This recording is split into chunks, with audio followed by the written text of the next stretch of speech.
தஞ்சாவூர் சிவப்பு மண் சமவெளியில் உள்ள தென்னந்தோப்பில் காற்று தென்னை மட்டையின் வாசனையும் வெயிலில் காய்ந்த மண்ணின் மணமும் கலந்து நிற்கிறது. சரண்யா சாஸ்திரி 28 வயது, ஒளிரும் பரதநாட்டிய நடனக் கலைஞர்.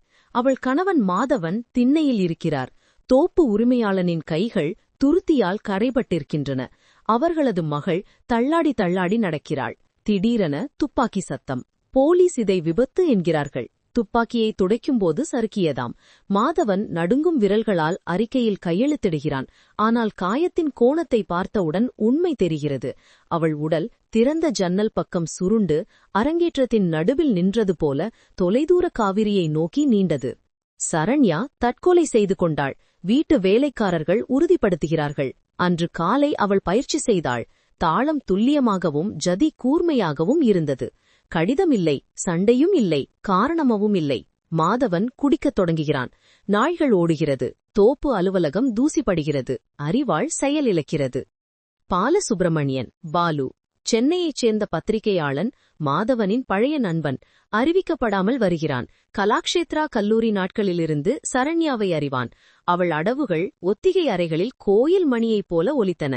ஓடு வேய்ந்த வீட்டின் தரையில் மாதவனை கண்டடைகிறான். அவன் உள்ளங்கையில் கண்ணாடி உடைந்திருந்தது. இதை அவள் விரும்ப மாட்டாள் என்று கூறி பாலு காயத்தை கட்டுகிறான். நீ மெதுவாக உன்னை கொல்வதை நிறுத்து, நான் ஏன் என்று விரைவில் கண்டுபிடிக்கிறேன் என்கிறான். மாதவன் கசப்பாக சிரிக்கிறான். ஒன்றுமில்லை பாலு, ஒன்றுமில்லை.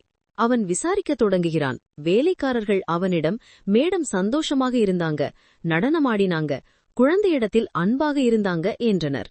பாலு கடந்த காலத்தை ஆராய்கிறான். ஒரு உறவினர் சொல்கிறார், சரண்யா 10ஆம் வகுப்புக்குப் பின் ஒரு பேருந்து விபத்து ஏற்படுகிறது. அதன்பின் பள்ளியிலிருந்து வெளியேறினாள். யாரிடமும் பேசுவதில்லை என்றார்கள். இவற்றை பாலு குறித்துக் கொண்டு மதுரைக்கு செல்கிறான். சரண்யா படித்த வேத குருகுலத்திற்கு. தலைமை ஆசிரியர் கிருஷ்ணன் விபத்து ஏதும் நினைவில் இல்லை என்கிறார். அப்போது தெரிய வருகிறது, சரண்யாவின் கர்ப்பம். பாலு சரண்யாவின் பள்ளி தோழியான ஷியாமளாவை தேடுகிறான். இப்போது அவள் அமெரிக்கன் கல்லூரியில் நாட்டுவனார் மற்றும் தமிழ் விரிவுரையாளர்.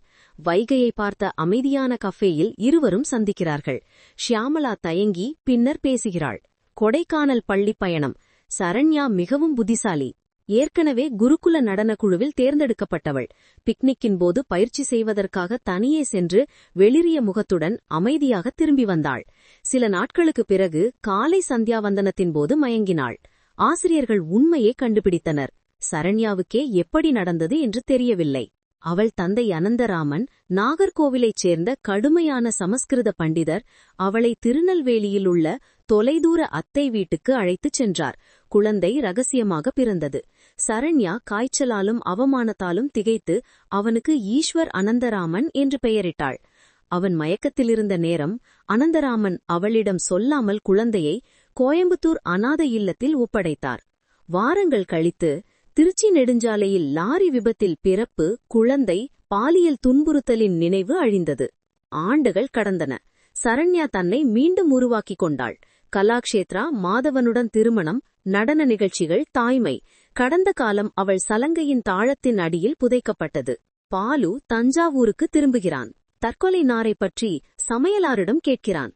ஒரு துணி பொறுக்கும் சிறுவன் வந்திருந்தான் மேடம்.